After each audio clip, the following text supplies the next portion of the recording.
వి gold trusted gold buyers. మీరు తాకట్టు పెట్టిన బంగారాన్ని విడిపించి ఈ రోజు ఉన్న మార్కెట్ ధరకు కొనబడును.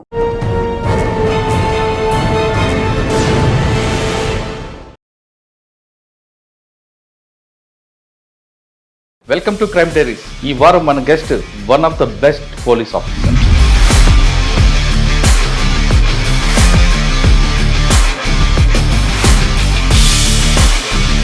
పేరు శివప్రకాష్ గారు, 2014 ఐపీఎస్ ఆఫీసర్.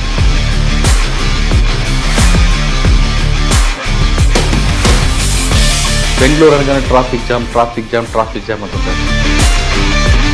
బెంగళూరు ట్రాఫిక్ అనేది కంట్రోల్ అవ్వాలంటే ఏం చేయాలి, పబ్లిక్ ఎలా నేర్చుకోవాలి, పబ్లిక్ యొక్క సెన్స్ ఎలా ఉండాలి? ట్రాఫిక్ డిసిప్లిన్ ట్యాకిల్ చేయాలంటే ఎన్ఫోర్స్మెంట్ అండి. వరల్డ్లోనే కంజెస్టెడ్ ఏరియాస్లో బెంగళూరు చాలా రోడ్స్ 1.2 crore వెహికల్స్ ఉన్నాయి మనకి బెంగళూరులో. సార్, మొత్తం బెంగళూరులో అన్ని జోన్లో కొన్ని ఏ జోన్ ఎక్కువ ట్రాఫిక్ ఉంటుంది? నార్త్ చాలా ఎక్కువ ఉంటుంది. ఇప్పుడు ఎందుకంటే almost 50% of software companies of India ఇక్కడే ఉన్నాయి. కానీ బెంగళూరు సిటీ పోలీసు ట్రాఫిక్ మీద ఒక కొత్త కాన్సెప్ట్ తీసుకొచ్చారు. ఇప్పుడు బెంగళూరులో మొత్తం మనకి ఒక 44,000 ఇంటర్సెక్షన్స్ ఉన్నాయి. దానిలో ఆల్మోస్ట్ ఇప్పుడు 500 పైగా మనకి ఇప్పుడు 120 వరకు మనకి ఏ సిగ్నల్స్ పెట్టారు. మండ్యాలో క్రైమ్ మండ్యాలో క్రైమ్ ఎక్కువ, పొలిటికల్లీ చార్జ్డ్ అప్. ఇప్పుడు నిఖిల్ కుమారస్వామి సార్ ఇంకా సుమలత మేడంది పార్లమెంట్ ఎలక్షన్స్ ఉండే, ఫుల్ చార్జ్డ్ అప్ ఎలక్షన్స్ ఉండే. సుమలత గారి మీద దాడులు చేయడం, ఆమె కొంచెం ఇబ్బంది కూడా జరిగాయి కదండి అప్పుడు. ఉన్నాయి, బట్ అంబరీష్ సార్ చనిపోయారు, ఫిలిం యాక్టర్. బిగ్ బందోబస్తు అంటే షుగర్ ఫ్యాక్టరీ బాయిలర్ బ్లాస్ట్ అయ్యి అక్కడ కెమికల్స్ అన్నీ నదిలో కలుస్తున్నాయని మాకు ఇది వచ్చింది కంప్లైంట్. సో అది ఏంటంటే బెంగళూరు వాటర్ సప్లైకి చేరుతుంది. అది శాండ్ బ్యాగ్స్ వేసి అదంతా కంటైన్ చేసి వాళ్ళ వేరే ఆఫీసర్స్తో, డిస్ట్రిక్ట్ అడ్మినిస్ట్రేషన్తో కలిసి చేశాం. కానీ హ్యూమన్ ట్రాఫిక్ కూడా ఎక్కువ ఉంటుందని కదా? హ్యూమన్ ట్రాఫిక్ ఉంది కొంచెం. అక్కడ నుంచి గోవాకి తీసుకెళ్తారు, గోవాకి వెళ్తారు, మహారాష్ట్రకి వెళ్తారు. అది ఒక్కటి కేసు క్రాక్ చేసాం అప్పుడు గదగ్లో ఉన్నప్పుడు. ఇట్లా మిస్సింగ్ గర్ల్స్ ఉన్నారు చాలామంది, ఏజ్డ్ బిట్వీన్. కాంట్రాక్ట్ మ్యారేజెస్ అని ఉంటాయి. అవునండి. సో వాళ్ళు వచ్చి కాంట్రాక్ట్ టైప్లో మ్యారేజ్ తీసుకెళ్ళిపోయి వాళ్ళ దగ్గరే ఉంచుకుంటారు. పేరెంట్స్ మీద పెట్టాము, వాళ్ళ మీద పెట్టాము, ఎవరైతే అమ్మారో వాళ్ళ మీద పెట్టాము. ఈ డిపార్ట్మెంట్లో రావాలనుకునే వాళ్ళకి మీరు ఇచ్చే మెసేజ్? డిపార్ట్మెంట్కి అందరూ వెల్కమే, కానీ మనం ఎందుకు వచ్చాం డిపార్ట్మెంట్కి, మనం ఏం చేయగలుగుతాం? బికాస్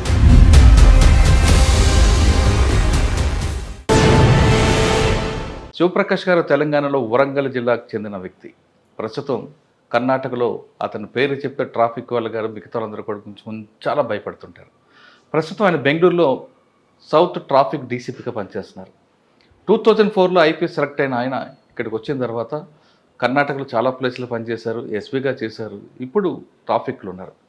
సాధారణంగా బెంగళూరు అనగానే అందరికీ గుర్తుకొచ్చేది ట్రాఫిక్ జామ్. అసలు బెంగళూరు ట్రాఫిక్ జామ్ ఎందుకు అవుతుంటుంది, ఎన్ని బ్లాక్ స్పాట్స్ ఉంటాయి, అసలు పబ్లిక్కి ట్రాఫిక్ సెన్స్ ఉందా లేదా, ఇక్కడ బెంగళూరు సిటీ అంతా కూడా ఆటోమేటిక్ చలానా ఏ విధంగా జనరేట్ అవుతుంటాయి, ట్రాఫిక్ ఎందుకు జామ్ కావు, అదేవిధంగా మెయిన్ లైన్స్ తీసుకుంటే పీక్ టైంలో కూడా ట్రాఫిక్ కంట్రోల్ ఎందుకు కాకుండా హ్యాపీగా వెళ్తుంటుంది అనే విషయాలతో పాటు ఆయన గతంలో పనిచేసినప్పుడు లా అండ్ ఆర్డర్ ఎలా కంట్రోల్ చేశారు, అదేవిధంగా ఇప్పుడు ప్రజెంట్ ట్రెండింగ్ క్రైమ్ అవుతున్న సైబర్ క్రైమ్ కానీ సోషల్ ఇంజనీరింగ్ క్రైమ్లో మనం ఎలాంటి జాగ్రత్తలు తీసుకుంటే అందులో నష్టపోవని విషయాన్ని సార్ నుండి తెలుసుకున్నాం. సార్ నమస్తే అండి. తెలంగాణ బిడ్డ, కర్ణాటకలో వెళ్తున్నారు, రైట్ సార్. 2014లో ఇందులోకి వచ్చిన తర్వాత మీరు చేసిన ఎక్కడెక్కడ పనిచేశారు, మీకు బాగా గుర్తుండిపోయిన కేసులు కానీ, అదేవిధంగా బెంగళూరు అనగానే ట్రాఫిక్ జామ్ అంటుంటారు. ట్రాఫిక్ జామ్ అన్నది కేవలం ఎడ్యుకేషన్, ఎన్ఫోర్స్మెంట్, ఇంజనీరింగ్ ఉంటుంది. ఇది కాకుండా పబ్లిక్ నుంచి ఎలాంటి రెస్పాన్స్ వస్తే, పబ్లిక్ ఏం నేర్చుకుంటే, పబ్లిక్ నుంచి ఎలాంటి రెస్పాన్స్, కామన్ సెన్స్ ఉంటే ఆ జాములు జరగకుండా ఉంటాయి. అంటే వెహికల్స్ పెరుగుతున్నాయి, రోడ్ స్పేస్ పెరగట్లేదు, కానీ ఎవరు రోడ్డు మీదకి వచ్చినా సరే ట్రాఫిక్ జామ్ అంటారు. టోటల్గా తీసుకుంటే పోలీస్ డిపార్ట్మెంట్లో ఫేస్ ఆఫ్ ద పోలీస్ అనేది ట్రాఫిక్. అటువంటి ఇంపార్టెంట్ దీంట్లో మీరు ఉన్నారు కాబట్టి మీకున్న అనాలిసిస్లో బెంగళూరు ట్రాఫిక్ అనేది కంట్రోల్ అవ్వాలంటే ఏం చేయాలి, పబ్లిక్ ఎలాంటి నేర్చుకోవాలి, పబ్లిక్ యొక్క సెన్స్ ఎలా ఉండాలి, ఈ రెండు విషయాలు చెప్పే ముందు శివప్రకాష్ గారు వరంగల్లో ఎలా జర్నీ చేశారు, ఐపీఎస్ కాకముందు కూడా మీరు సివిల్స్ రాసే గోల్ కొన్ని ఐఆర్ఎస్ తీసుకున్నారు కాబట్టి ఆ జర్నీ ఒకసారి చెప్పండి. నా నేటివ్ వచ్చి వరంగల్. మా పేరెంట్స్ది అంటే మా ఫాదర్ది పర్కాల్ దగ్గర పెద్దకొడపాక అంత ఊరు. సో బట్ నేను బార్న్ అండ్ బ్రాటప్ వరంగల్లో. మా స్కూలింగ్ అంతా వరంగల్లోనే జరిగింది. నేను బీటెక్ హైదరాబాద్లో చేశాను. వరంగల్ పిల్లలు అంటే బిడ్డలు అంటే రఫ్గా ఉంటారు, మీరే మిల్కీ బాయ్ లాగా ఉన్నారు. వరంగల్ అనగానే హబ్బు కదా ఒకప్పుడు, అసలు ఆ భావజాలం లేదు. బీటెక్ హైదరాబాద్లో చేశాను, తర్వాత ఐఐటి మద్రాస్లో ఎంటెక్ చేశాను, తర్వాత సాఫ్ట్వేర్లో పనిచేశాను నేను. తర్వాత 2012 ఐఆర్ఎస్ ఐటీలో. ఎందుకంటే సివిల్స్ రావాలంటున్నారు, లక్షల్లో జీతాలు ఉంటాయి సాఫ్ట్వేర్. ఫస్ట్ నుండి యాక్చువల్లీ సివిల్ సైడ్ రావాలి అని ఉండే, అంటే బీటెక్ అయిపోయిన దగ్గర. అంటే వరంగల్లో పోలీసులు అంటే మీకు బాగా రోల్ మోడల్ ఉన్నారా? అవును, రోల్ మోడల్ ఉండే. ఎవరు? మా సజ్జన్నర్ సార్ ఉన్నారు, madam Warangal SP sir. Warangal encounters గా బాగా ఇష్టపడ్డారా? అలాగే సజ్జన్నర్ అంటే వరంగల్ మా యాక్చువల్లీ పోలీస్ చాలా రెస్పెక్ట్ ఉంటుంది. యాక్చువల్లీ పోలీస్ వాళ్ళని చూస్తే చాలా రెస్పెక్ట్. చాలామంది మంచి మంచి ఆఫీసర్స్ పనిచేశారు. సో మనకి అదొక ఇన్స్పిరేషన్ ఉండే ఫస్ట్ నుండి. శాలిని మిశ్రా మేడం కలెక్టర్ ఉండే వరంగల్ చాలా ఏళ్ల క్రితం, నేను స్కూల్లో ఉన్నప్పుడు. దెన్ చాలా మంది officers. Shalini Mishra madam collector, Soumya Mishra madam SP చేశారు, సజ్జనార్ గారు చేశారు. అంటే వీళ్ళందరూ మీకు. Mishra madam last time elections వచ్చినప్పుడు మేడం మాకే ఇన్ఛార్జ్ ఉండేది, మేడం గుర్తు చేస్తుండే మేడం కూడా. సో వాళ్ళని ఒక ఇన్స్పిరేషన్ ఉండేవాళ్ళు. సో అట్లా సివిల్ సర్వీస్ ముందుండి రాద్దాము, బట్ కొంచెం సాఫ్ట్వేర్కి వెళ్ళి కొంచెం అంతా సెక్యూర్ చేసుకున్న తర్వాత రాద్దామని సాఫ్ట్వేర్లో కూడా పనిచేసిన తర్వాత రిజైన్ చేసి రాశాను. ఐఆర్ఎస్ఐటి 2012 బ్యాచ్ ఉండే, 2014 ఐపీఎస్ కర్ణాటక క్యాడర్. సో ఇక్కడికి వచ్చిన తర్వాత ఫస్ట్ నేను ఏసీపీ వచ్చి యాద్గిర్ జిల్లాలో. సార్ మీరు సాఫ్ట్వేర్లో వచ్చారు, ఓకే, మీ వేళ్ళన్నీ కూడా కీప్యాడ్ మౌస్ మీద ఉంటాయి, కానీ ఎన్పికి వచ్చిన తర్వాత మీ ఫిట్నెస్ కానీ మీ విషయాలు అన్నీ కూడా మీకు బాగా పిండుతారు వాళ్ళు. మీకు ఇబ్బంది పడలేదా? ఎందుకురా వచ్చాను ఇందులో హాయిగా ఉండకుండా? లేదు, అక్కడికి వెళ్ళిన తర్వాత ఆ జోష్ వేరేలాగా ఉంటుంది. ఫిట్నెస్లో కానీ రైఫిల్ షూటింగ్లో కానీ. ఫిట్నెస్ ఫస్ట్ నుండి నాకు అంటే స్పోర్ట్స్ అంటే చాలా ఇష్టం ఉండేది, బట్ ట్రాన్సిషన్ అంతేం కష్టం కాదు, బట్ ఎవరికి కూడా కష్టం కాదు. ఫస్ట్ ఒక 2 months కష్టం అవుతుందేమో అందరికి, బట్ లేటర్ అడ్జస్ట్ అయిపోయి చాలా మంది చాలా ఎక్సెల్ అవుతారు ఆ ఫీల్డ్స్లో. సో అదేం ప్రాబ్లం రాలేదు. ఎన్పిఏ ట్రైనింగ్ అయిన తర్వాత ఫస్ట్ సో నేను ఫస్ట్ పోస్టింగ్ నాది ఏఎస్పీ. నేను యాదగిర్ జిల్లా సూర్పూర్లో ఉండేవాడిని. ఆల్మోస్ట్ మా తెలంగాణ బార్డర్, అది తెలంగాణ బార్డర్ డిస్ట్రిక్ట్. దెన్ అక్కడ అయిన తర్వాత నా ఫస్ట్ పోస్టింగ్ మండ్యా ఎస్పీగా చేశాను. సార్ యాదగిరిలో మీ బాగా మెయిన్ వచ్చిన ఛాలెంజ్ ఏమొచ్చింది, మీ మార్క్ ఏముంది అక్కడ? ఎందుకంటే కంప్లీట్ డ్రై ఏరియా, ఎక్కువగా క్రిమినల్స్ యాక్టివిటీస్ ఉంటుంటాయి. యాదగిరి కొంచెం రూరల్ సెటప్ ఉండే ఏరియా. కొన్ని మర్డర్ కేసెస్ యాక్చువల్లీ ఇప్పటికీ చాలా మెమరబుల్, అంటే చాలా కాంప్లికేటెడ్ మర్డర్ కేసెస్ ఉండేవి. అవి సాల్వ్ చేసాం. లేదు, డిటెక్ట్ చేసాము. డిటెక్ట్ చేసిన తర్వాత కూడా, ఎందుకంటే అక్కడ కృష్ణా నది వెళ్తుంటే నారాయణపూర్ అంతా ఒక డ్యామ్ ఉంటుంది. ఆ డ్యామ్లో ఏంటంటే అన్నోన్ డెడ్ బాడీస్ చాలా కొట్టుకొచ్చాయి మా కెనాల్స్లో. సో తెలిసేవి కాదు ఎక్కడి నుండి వచ్చాయి ఏంటి అనేవి తెలిసేవి కాదు. సో కొన్ని మర్డర్ అయ్యి ఉండేవి. సో వాటిని చిన్న చిన్న క్లూస్ పెట్టుకొని వాటిని డిటెక్ట్ చేసి, సో అలా చాలా మెమరీస్ ఉన్నాయి యాదగిరిలో. ఒక మంచి కేసు చెప్పండి. లీడ్ ఎక్కడ? ఒక నారాయణపూర్ పోలీస్ స్టేషన్లోనే, ఐ థింక్ వే బ్యాక్ 2017లో. సో బేసికలీ అక్కడ ఒక ఆయనని బేసికలీ ఒక కాలిన శవం దొరికింది మాకు. ఫస్ట్ ఓన్లీ స్కెలిటన్ ఉండే. సో ఏం లేకుండే, అంటే నథింగ్, ఏమీ ఎవిడెన్సెస్ లేకుండే మాకు. సో అది చూసి కొంచెం దూరంలో మాకు ఒక షర్ట్ దొరికింది. ఆ షర్ట్ దొరికితే అక్కడ చిన్న టైలర్స్ది ఊరు దొరికింది మాకు. దాని తర్వాత అక్కడి నుండి అక్కడ కెమెరాస్ కూడా లేవు, చాలా రూరల్ ఏరియా, అది బ్యాక్వర్డ్ రూరల్ ఏరియా. సో అక్కడి నుండి చూసుకుంటూ వెళ్తే ఒక పాన్ షాప్ అతను చెప్పారనమాట, ఈ నెంబర్ బండి వాళ్ళు వచ్చారు, ఆ రిజిస్ట్రేషన్ బీజాపూర్ జిల్లా వాళ్ళది అని.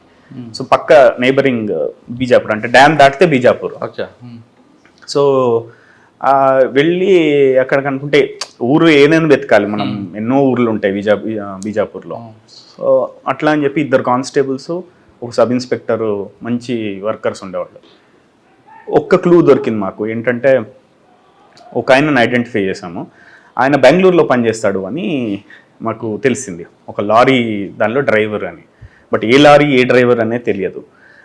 సమ్ గూడ్స్ అని వాళ్ళ ఇంటి ఏరియా తెలిసింది మాకు. సో మా కానిస్టేబుల్స్ వాళ్ళు ఆల్మోస్ట్ 1 month అక్కడే బెంగళూరులోనే ఉండి, సో చూస్తుంటే ఆయన మాకు 15 days దొరకలేదు. ఎందుకంటే ఆయన బెంగళూరు నుండి మ్యాంగ్లూరుకి వెళ్ళాడు. అతను ఫిష్ ట్రాన్స్పోర్ట్ డ్రైవర్ అనమాట ఆయన. సో తర్వాత 15 days తర్వాత వాళ్ళు ఫోన్ చేస్తారు, సార్ ఈయన మీద అనుమానం ఉంది అని.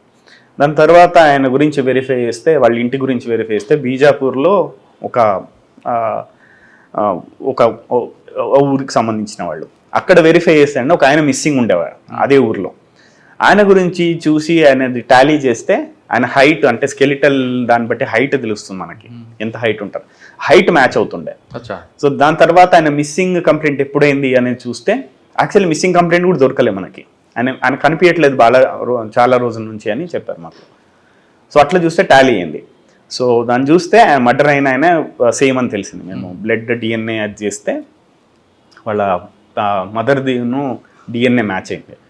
సో అట్లా వచ్చిన తర్వాత మనకి తెలిసిపోయింది ఈయనే చనిపోయింది. తెలిసాడు కానీ అది అక్యూజ్డ్ ఆయన్నే, లారీ ఆయన్నే. ఫస్ట్ అక్యూజ్డే తెలిసాడు, బట్ కన్ఫర్మ్ చేసుకోలేదు మేము ఆయన కాదా అనేది. ఎందుకంటే చంపాడు? సో బేసికలీ కొంచెం ఇల్లీగల్ రిలేషన్ ఉండే. సో వాళ్ళ వైఫ్ వీళ్ళకి ఇల్లీగల్ రిలేషన్, దాంతో వాళ్ళ వైఫ్ ఈయన కలిసి చంపారు. వైఫ్ లవర్ కలిసి హస్బెండ్ని చంపారు. సో అదొక ఇప్పటికీ బాగా గుర్తుండిపోయే కేసు నాకు అది. సార్, యాదగిరి ఆ ప్రాంతంలో ఎక్కువగా ఆంధ్ర సెటిలర్స్ ఉంటారు, క్యాంపులు ఉంటాయి. ఇక్కడికి వస్తారు, ఏదో గొడవ పడుతుంటారు, వెళ్తుంటారు, అడుగుతుంటారు. లేదు ఇక్కడికి వచ్చారని కర్ణాటక వాళ్ళు కూడా కొంతమంది వాళ్ళని సెటిలర్స్ అని ఒక చిన్న చూపు చూడడం, వాళ్ళకి సివిల్ డిస్ప్యూట్స్ తీసుకురావడం, చాలా రకరకాల ఇష్యూస్ జరుగుతుంటాయి. ఎక్కడో కనిపిస్తుంటుంది ఒక చిన్న క్యాంప్ లాంటి. ఆ ప్రాబ్లం ఎలా సాల్వ్ చేశారండి? క్యాంప్స్ యాక్చువల్లీ చెప్పాలంటే ఇప్పుడైతే అన్ని మింగిల్ అయిపోయారండి. అవునా? మొత్తం క్యాంప్స్ ఇదివరకు అంటే ఐ థింక్ 10-15-20 years ముందర ఆ డిస్టింక్షన్ ఉండేది. కానీ ఇప్పుడు అసలు మొత్తం క్యాంప్స్, మామూలు ఊర్లు అన్నీ సేమ్ కలిసిపోయారు. పర్టికులర్గా వాళ్ళకి వీళ్ళకి అట్లా అని ఏమీ గొడవలు ఎక్కువ లేవు, ఎక్కువ డిస్ప్యూట్స్ లేవు. ఒకప్పుడు ఉండేవంట, బట్ అట్లేం డిస్ప్యూట్స్ లేవు ఇప్పుడు. బట్ నార్మల్ కాస్ట్ డిస్ప్యూట్స్ కానివ్వండి, మామూలు ఇది అది ఎక్కడైనా, అది ఏ ఊర్లో తీసుకున్నా మనకి. SC/ST కేసులు ఎందుకు ఉంటాయండి అక్కడ? పాపులేషన్ SC/ST కమ్యూనిటీస్ ఎక్కువ ఉంది. ఫాల్స్ కేసు కూడా రిపోర్ట్ అవుతుంటాయి అంటారు. అది ఇంకా కామన్. అంటే ఎవ్రీ కేస్ హ్యాస్ ఏమంటారు, విత్ ప్రోస్ అండ్ కాన్స్ అంటాం కదా. As in very SC/ST cases కనే కాదు, ఎనీ కేసెస్కి మనం కొన్ని ట్రూ ఉంటాయి, కొన్ని ఫాల్స్ ఉంటాయి. ఇప్పుడు చాలా మంది సివిల్ డిస్ప్యూట్స్ కేసెస్ నార్మల్ కేసెస్గా, క్రిమినల్ కేసెస్గా బుక్ చేస్తుంటారు. అదే టైప్లో ఇది. But incidents of atrocity prone ఏరియానే ఫస్ట్ ఉండేది, SC/ST అట్రాసిటీ ప్రోన్ ఏరియానే. బట్ అట్లాని ఫాల్స్ కేసెస్ అని చెప్పలేమండి. సార్, యాదగిరి ఆఫీస్, మీ ఆఫీస్, SP గారి ఆఫీస్, అది బాగా దూరంగా ఉంటుంది, సిటీకి కామ్గా ఉంటుంది, ఎవరు పబ్లిక్ కూడా రారు. అసలు బోర్ కొట్టదండి అక్కడ? యాక్చువల్లీ పబ్లిక్తో ఇంటరాక్ట్ అవ్వడానికి వస్తారు, కానీ పబ్లికే రారు అక్కడికి. ఏమైందంటే యాదగిర్ యాక్చువల్లీ హెడ్ క్వార్టర్స్కి నారాయణపూర్ అని చెప్పింది, ఆల్మోస్ట్ 120 kilometers ఉంది. ఓకే, కొంచెం దూరం.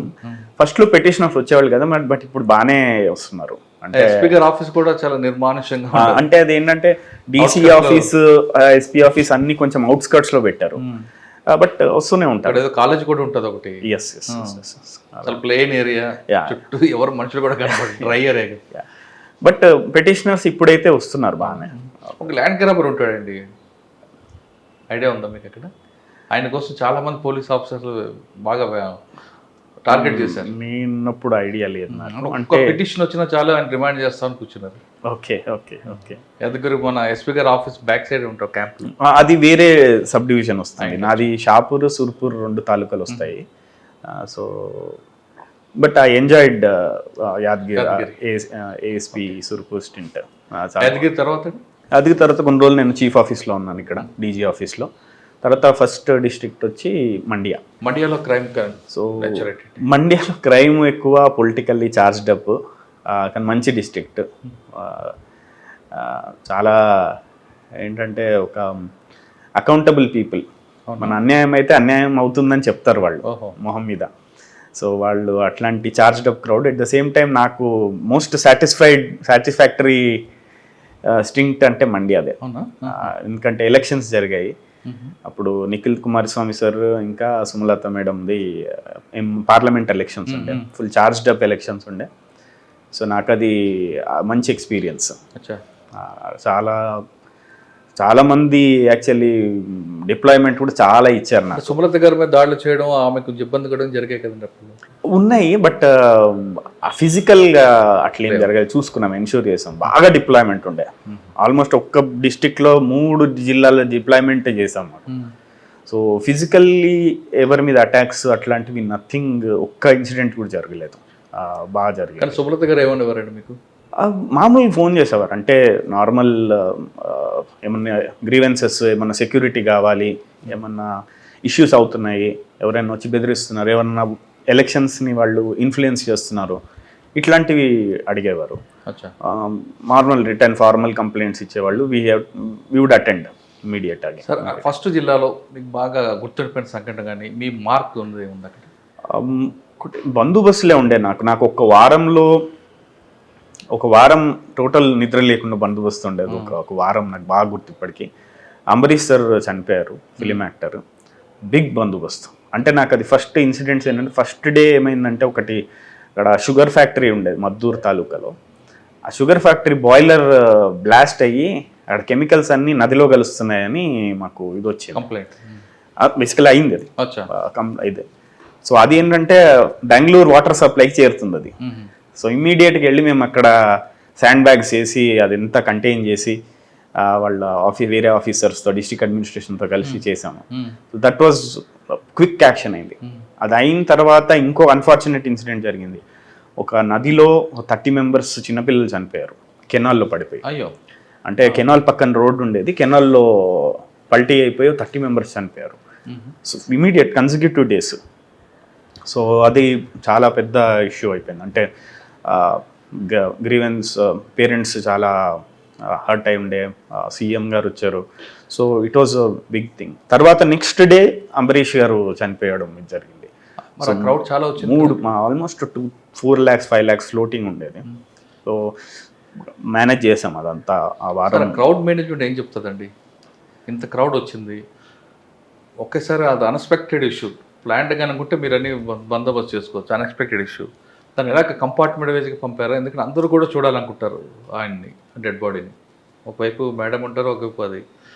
ఎలా కంట్రోల్ చేసుకొచ్చారంటే కంపార్ట్మెంట్ సెక్షన్కి తీసుకున్నారా, లేదు ఒక దగ్గర బ్రేక్ చేసి కొంత ఫుడ్ అంటే మాకు బ్రేక్ చేస్తే ఏమవుతుందంటే, బయట నుండి మాకు హోల్డింగ్ ఏరియా లేకుండే.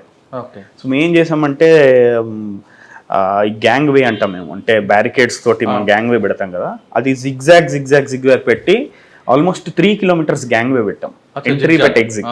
సో హోల్డింగ్ ఉంటే ఏంటంటే నెడతారు వాళ్ళు. అంటే కొంతమంది ఇలా దగ్గర ఏం చేస్తారు అంటే గేట్ క్లోజ్ చేసాం ఒకటి, గేట్ తర్వాత హోల్డింగ్ అంటే బయట పెట్టాము.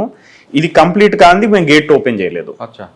సో వాకింగ్ ఏరియా లేదు, గ్యాంగ్ వేలోనే వాకింగ్. ఓకే. అది ఏంటంటే వాళ్ళకి ఆ గ్యాంగ్ వేలో ఉంటే ఏంటంటే వాళ్ళకి ఆ ప్రాసెస్ లో ఉన్నామని వాళ్ళకి కాన్ఫిడెన్స్ వస్తుంది. ఆ గ్యాంగ్ వే కూడా బ్యారికేడ్స్ 2 బ్యారికేడ్స్ పెట్టి, దాని మధ్యలో మేము పోలీసులను పెట్టి, అంటే బ్యారికేడ్స్ మళ్ళీ పడిపోతే ఇంకందరు గ్రౌండ్ లోకి వచ్చేస్తారు. సో ఒక సైడ్ ఎంట్రీ, ఒక సైడ్ ఎగ్జిట్ పెట్టాం అనమాట. ఇటు పక్కకి వెనకకి VIP areas, 2 lobbies, entry exit. So ఎప్పుడైనా ఎంట్రీ ఎగ్జిట్ కలవకుండా చూసుకోవాలి. అంటే నా ఎక్స్పీరియన్స్ లో ఎంట్రీ ఎగ్జిట్ పెట్టడం, ప్లస్ హోల్డింగ్ ఏరియా ఎప్పుడైనా మెయిన్ డయాస్ దగ్గర ఉండకూడదు.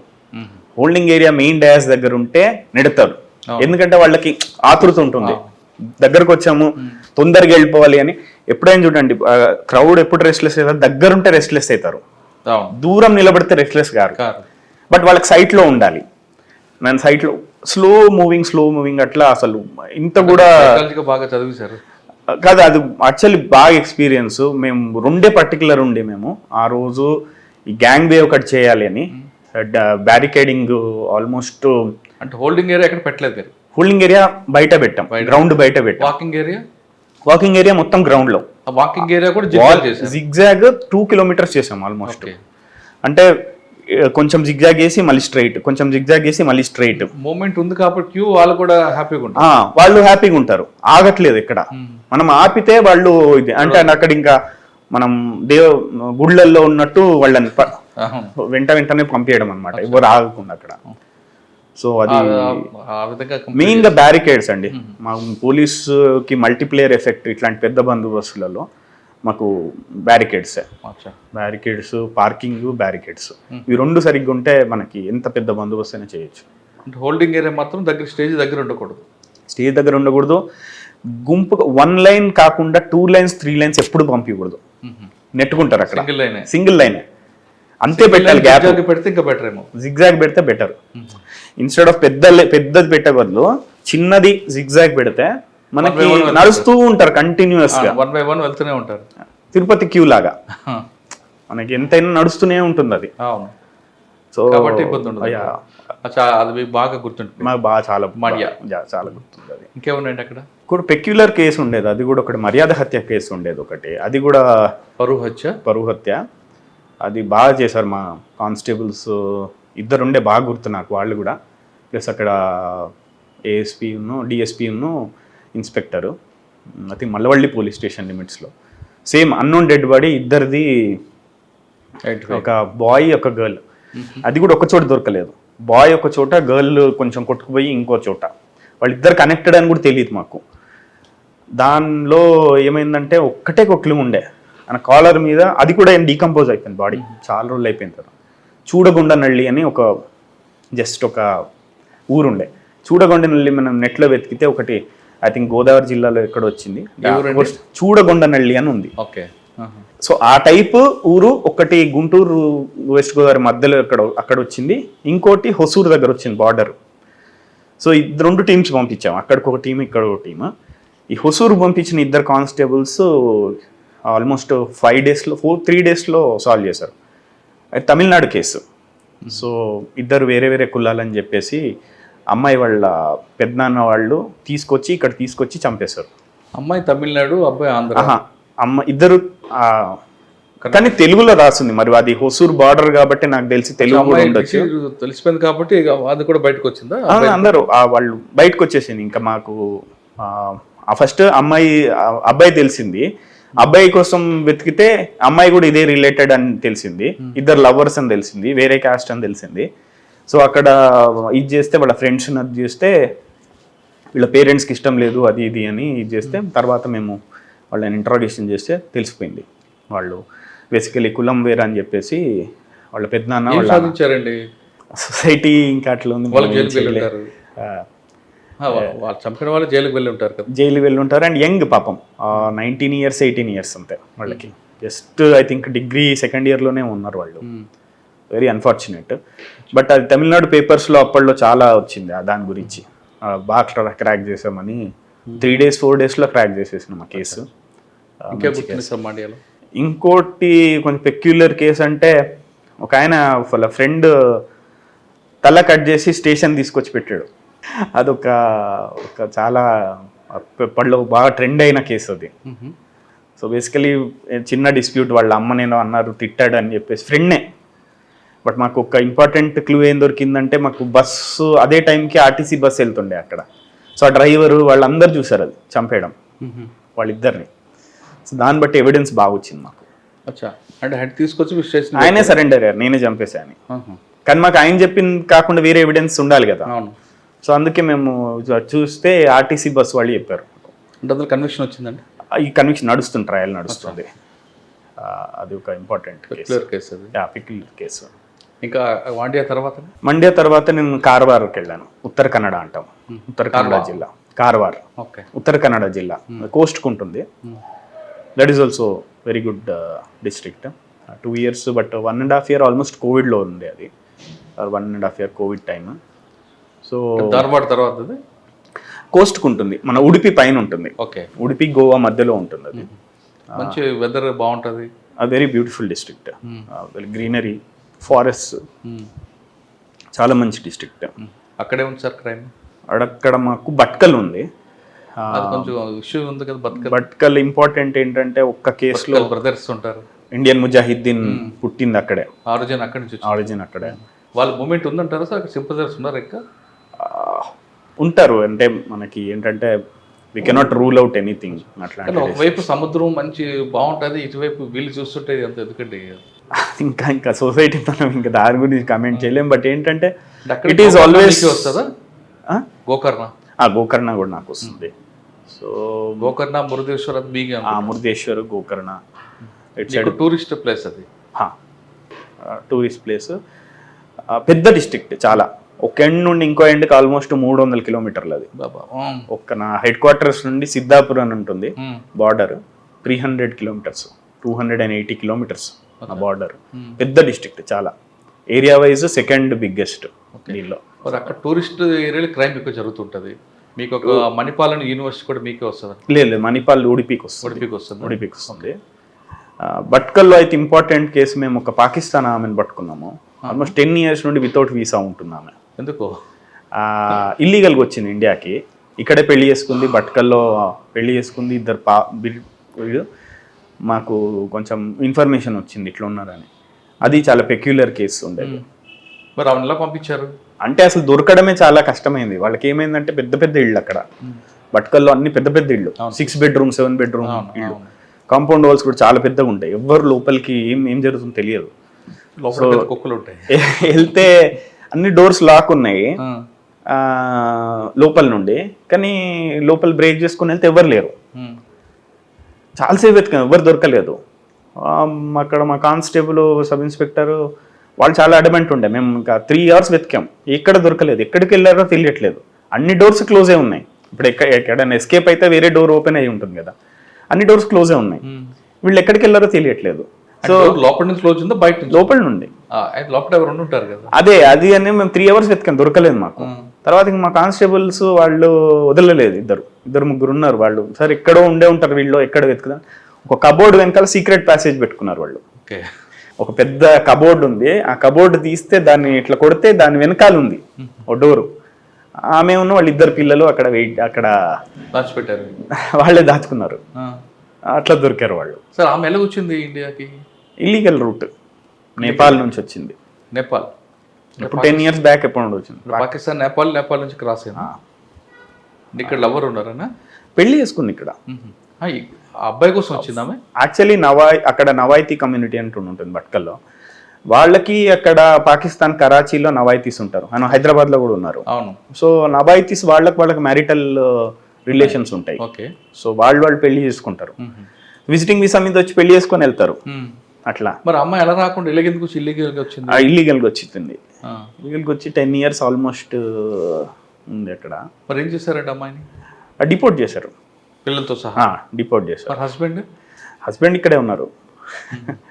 సో అది ఒకవేళ ఇక్కడ ఉండాలనుకోండి ఏం చేయాలి? లేదా ఈయన అక్కడ వెళ్ళిపోవాలన్నా ఏం చేయాలి? ఈయన వెళ్ళిపోవచ్చు. ఈ కెన్ అప్లై ఫర్ వీసా. ఇది ఆమె కూడా అప్లై చేయొచ్చు, visiting visa. But since she has a criminal case now, ఆమె క్రిమినల్ కేసు ఉంది, వాళ్ళ హస్బెండ్ మీద క్రిమినల్ కేసు ఉంది. బికాస్ ఇల్లీగల్గా పెట్టుకున్నారు వితౌట్ ఇది. సో ఇవన్నీ క్రిమినల్ యాక్ట్స్ అయిపోతాయి. సో మళ్ళీ దొరకడం కష్టం వీసా. డిపోర్ట్ చేస్తారు, డిపోర్ట్ అయిపోయింది. అప్పుడే అయిపోయింది డిపోర్ట్. సో చాలా పెక్యులర్ కేసు.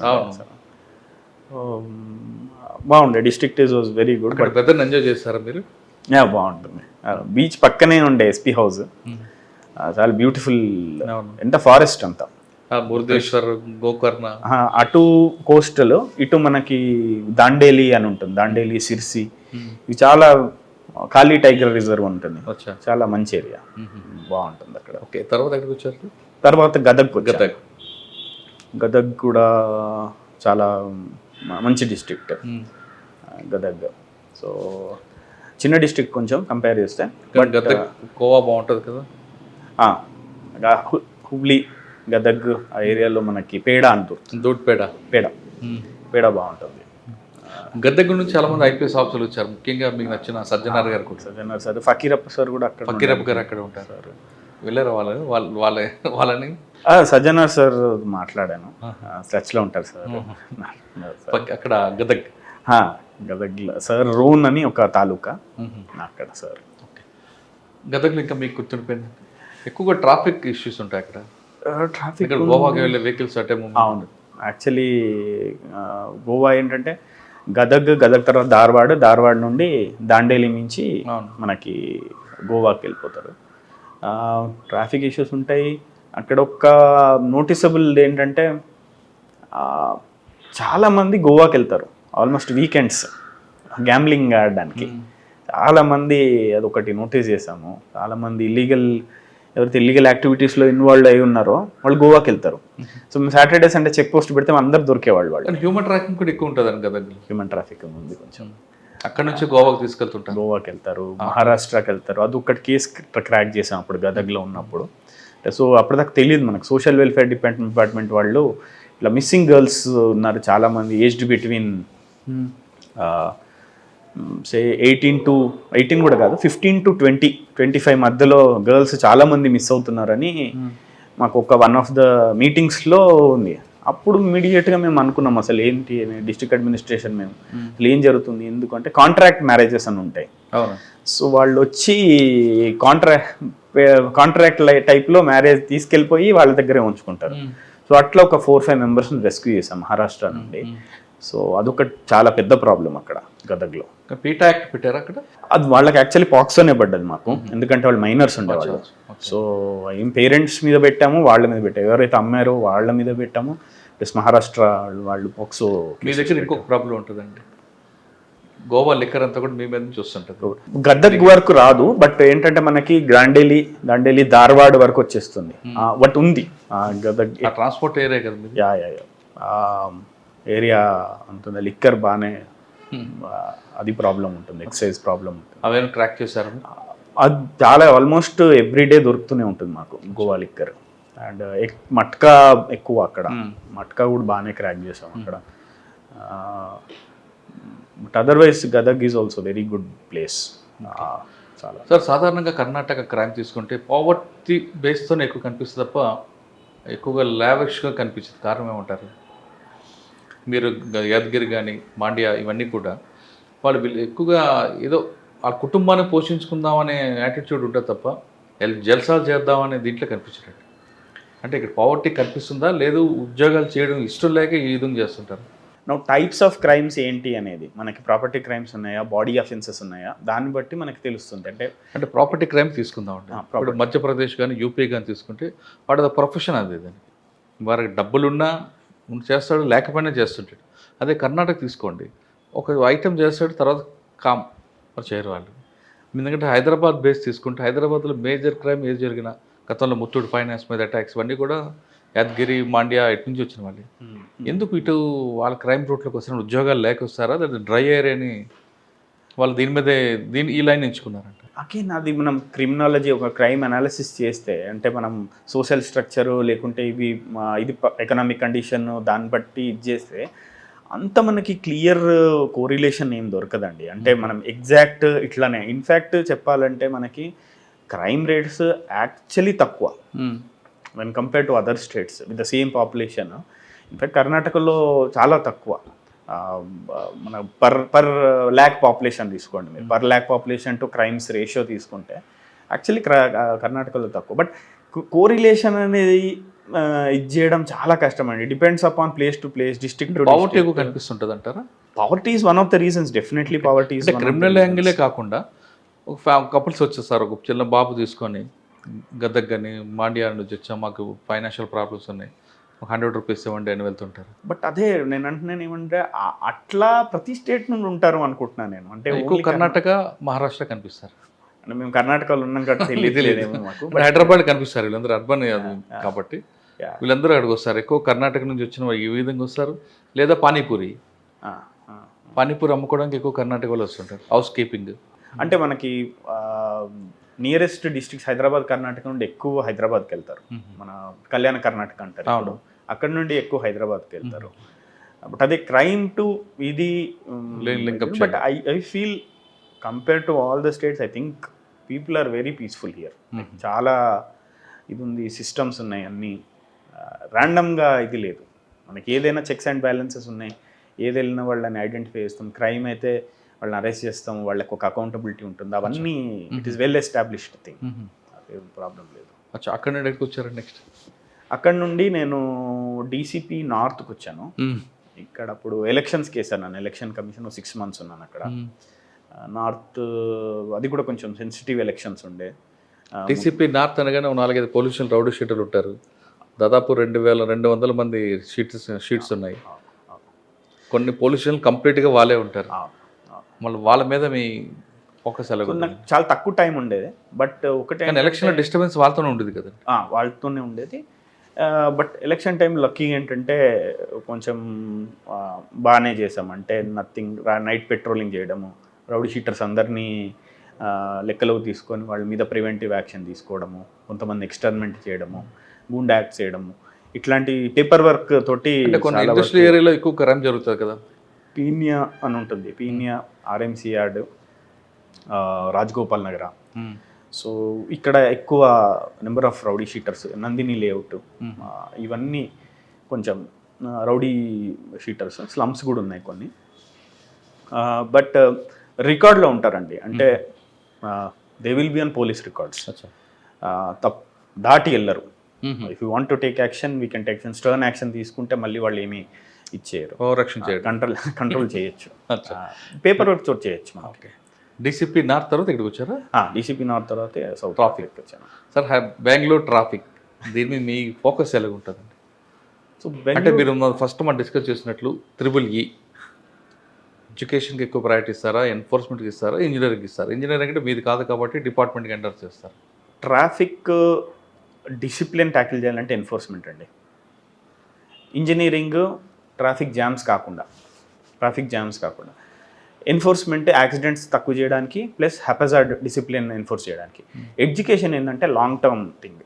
మనకేంటంటే ఒక నెక్స్ట్ 20 yearsలో పిల్లలకి, వాళ్ళకి, ఎస్పెషల్లీ పిల్లలకి, స్కూల్ చిల్డ్రన్కి, వాళ్ళకి మనకి ఇచ్చేస్తే, ఎన్ఫోర్స్మెంట్ చేస్తే, ఎడ్యుకేషన్ ఇస్తే, వాళ్ళు ద బిహేవియరల్ ప్యాటర్న్ మారుతుంటుంది. అండ్ చాలా రెగ్యులర్ ప్రోగ్రామ్ ఉంటుంది ఇక్కడ, SARS అని.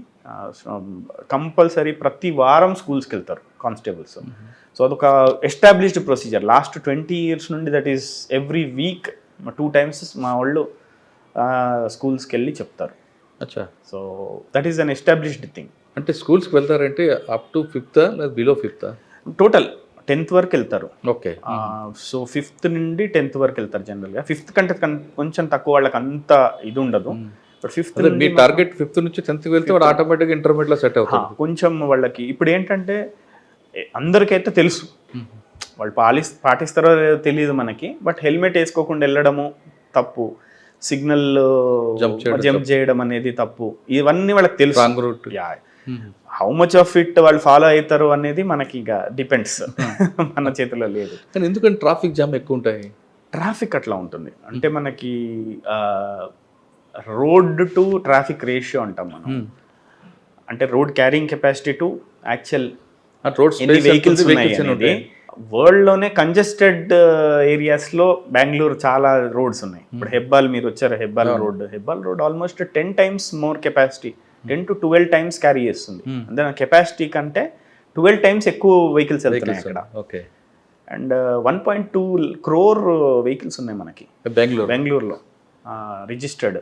70 lakh 2-wheelers ఢిల్లీని దాటింది 2-wheelersలో. ప్రైవేట్ వెహికల్స్లో కూడా ఐ థింక్ ఇప్పుడు దాటుతుంది మనకి. అంటే రోజు బెంగళూరు సిటీలో ఎన్ని వెహికల్స్ పాస్ అవుతుంటాయి? అది 1.2 అంటే అట్లీస్ట్ మనం 40% రోడ్డు మీద అనుకున్నా కూడా అట్లీస్ట్ 40 లక్షలు. దాని తగ్గట్టు రోడ్ స్పేస్ ఉందా? అదే రోడ్ స్పేస్ తక్కువ ఉంది. ఓకే సార్, ఇందులో బాటిల్ నెక్ ఎన్ని ఉంటాయండి? మేము ఏంటంటే బాటిల్ నెక్ అంటే 12 high density corridors అని ఉంటాయి మాకు. ఒక 12 high density corridors. ఇవి ఒక మనకి almost 40% of the 70% of the Tropic of Bengaluru is in this 12 high density corridors. So very high density corridors అవి. అక్కడ మనము every minute, every second is important. కొంచెం అటు ఇటు అయినా 1 కిలోమీటర్ 2 కిలోమీటర్స్ జామ్ అవుతుంది. So but Madhav Nagar bus stand, ప్రతి ఒక్కరు బస్ స్టాండ్ రావాల్సిందే. ఆ బస్ స్టాండ్కి రావాలంటే ఇక్కడ నుండి బెంగళూరు నుండి అనంతపూర్కి 2 hours జర్నీ అయితే బస్ స్టాండ్కి 3 hours ముందు రావాల్సి వస్తుంది. మనకు అవుట్స్కట్స్ నుండి ఇక్కడికి ఎస్పెషల్లీ పీక్ అవర్స్ మనకి మెయిన్ ట్రాఫిక్ ఉన్నది ట్యూస్డే, వెనస్డే, థర్స్డే మెయిన్. అంటే అవుట్ ఆఫ్ ఆల్ 7 days. దీనిలో కూడా మనకి పొద్దున 8 to 12. వీకెండ్ ఉండదా? వీకెండ్ చెప్పాలంటే అంటే వీకెండ్ కూడా ఉంటుంది, ట్రాఫిక్ లేదు అనేది ఉండదు బెంగళూరులో. బట్ ఏంటంటే వీక్ డేస్ కంపేర్ చేస్తే తక్కువ. ఓకే. సో 8 to 12 పొద్దున పీక్ అవర్స్ మాకు, మళ్ళీ 4 to 9 ఈవినింగ్. ఇవి మెయిన్ ఈ 12 హై డెన్సిటీ కారిడార్స్ అంటూ ఫుల్ ఉంటాయి, ఫుల్ కెపాసిటీ పోతాయి. ఓకే. బ్లాక్ స్పాట్స్ ఎన్ని ఉంటాయి? బ్లాక్ స్పాట్ యాక్సిడెంట్స్ అనేది బ్లాక్ స్పాట్స్ నా దానిలోనే ఒక 24 ఉన్నాయి. 24 హాట్ స్పాట్స్ అండి. అదే ఈ బ్లాక్ స్పాట్స్ ఇంటూ 4 వేసుకోండి మనం. అంటే టోటల్ 4 ట్రాఫిక్ డివిజన్స్ ఉండడం వల్ల మనకు ఒక 100 బ్లాక్ స్పాట్స్ దాకా ఉంటాయి. మనకి యాక్సిడెంట్స్ ఇప్పుడు నా దానిలో నా డివిజన్లో 150 ఫేటల్ యాక్సిడెంట్స్ అయినాయి. సో 150 ప్లస్ 30 సెల్ఫ్ యాక్సిడెంట్, 190 అనుకోండి. 192 ఏమైనాయి లాస్ట్ ఇయర్. సో 192 200 అనుకోండి. ఇంకా 200 into 4 800 ఫేటల్ యాక్సిడెంట్స్ అవుతాయి. ఫెటాలిటీ చెప్పాలంటే కొంచెం ఈ దీనికి తక్కువే సార్. మొత్తం బెంగళూరులో అన్ని జోన్లో కొన్ని ఏ జోన్ ఎక్కువ ట్రాఫిక్ ఉంటుంది? నార్త్? అన్ని జోన్లు ఉన్నాయి. నార్త్ చాలా ఎక్కువ ఉంటుంది ఇప్పుడు, ఎందుకంటే బికాస్ ఆఫ్ హెబ్బాళ్ చాలా కంజెస్టెడ్ ఏరియా ఇప్పుడు. నా జ్యూరిస్డిక్షన్ మనకి ఔటర్ రింగ్ రోడ్ అని ఉంటుంది, 17 kilometers స్ట్రెచ్. అన్ని software companies, almost 50% of software companies of India ఇక్కడే ఉన్నాయి మనకి. సో మనకి ఔటర్ రింగ్ రోడ్ అని ఉంటుంది, జయనగర్ నుండి మనకి ఇబ్లూర్, నా జంక్షన్, బెలందూర్ వరకు. అటు నుండి మళ్ళీ వైట్ ఫీల్డ్ వరకు అదే కంటిన్యూ అవుతుంది. అక్కడ నుండి మాన్యత టెక్ పార్క్ వరకు అవుతుంది. సో అదెంత ట్రాఫిక్ ఏరియానే, మొత్తం సాఫ్ట్వేర్ కంపెనీస్ ట్రాఫిక్ ఏరియానే. సో ఆ ఒక్క రోడ్ బాగా క్రూషియల్ మాకు. సార్, ఈ ట్రాఫిక్ ప్రాబ్లంకి ఢిల్లీ టైప్లో ఆ స్కీమ్గా తీసుకొస్తారు. అంటే ఒక్కొక్క ఇంటికి 2 vehicles ఉంటాయి, like car pulling. Car pooling I think administrative లెవెల్లో అది జరుగుతుంది. ఆడ్ ఈవెన్ తెలియదు అది ఎంతవరకు సక్సెస్ అయింది ఢిల్లీలో, నాకు తెలియదు. ఢిల్లీలో సక్సెస్ కాదు కానీ కొంత బెటర్ అండి. మరి అంత అంటే మరి 2 కార్లు కొనుక్కుంటే కష్టం కదా. ఇప్పుడు ఆడొక రోజు ఈవెన్ ఒక రోజు చేస్తున్నారని చెప్పేసి 2 కార్లు కొనుక్కుంటే ఇంకా కష్టం కదా, మాకు డబ్బులు అవుతుంది. సో దాని బదులు బెటర్ పబ్లిక్ ట్రాన్స్పోర్ట్ ఉండనివ్వండి, ఇన్ఫ్రాస్ట్రక్చర్ మెయిన్గా. అంటే పబ్లిక్లో ట్రాఫిక్ సెన్స్ ఉందంటారు? పర్లేదండి, వేరే సిటీస్లో అంటే నేను ఒక 4-5 సిటీస్లో ఉండొచ్చాను. బెంగళూరు ట్రాఫిక్ సెన్స్ బాగుంటుందండి. అండ్ జనాలు కూడా ఇక్కడ పబ్లిక్ కూడా చాలా అంటే ఒక they want to solve, they want to be part of the solution. మేము పబ్లిక్ ఇంటరాక్షన్ ప్రోగ్రామ్స్ బాగా చేస్తాము. యాక్చువల్లీ జాయిన్ ద కమ్యూట్ అని చేశాను నేను. సో బేసికల్లీ నేనే వెళ్ళి అందరితోటి కార్లో వెళ్ళి వాళ్ళ ఆఫీస్కి నేను వెళ్ళాను అనమాట, వాళ్ళ ఇంటి నుండి వాళ్ళతో డ్రైవ్ చేశాను. అది మంచి సక్సెస్ఫుల్ అయింది, అంటే చాలా మంచి ఫీడ్బ్యాక్ వచ్చింది. మాకు కూడా తెలిసింది యాక్చువల్లీ. సార్, మినిమం స్పీడ్ ఎంత ఉంటుందండి బెంగళూరులో? మినిమం కాదు, యావరేజ్ స్పీడ్ 15 kilometers 17 kilometers ఉంది. Average? No, for 1 kilometer 1 kilometer తాగడానికి 17 minutes, అరౌండ్ 17 minutes ఉంది. అంటే మూమెంట్ ఉంటుంది?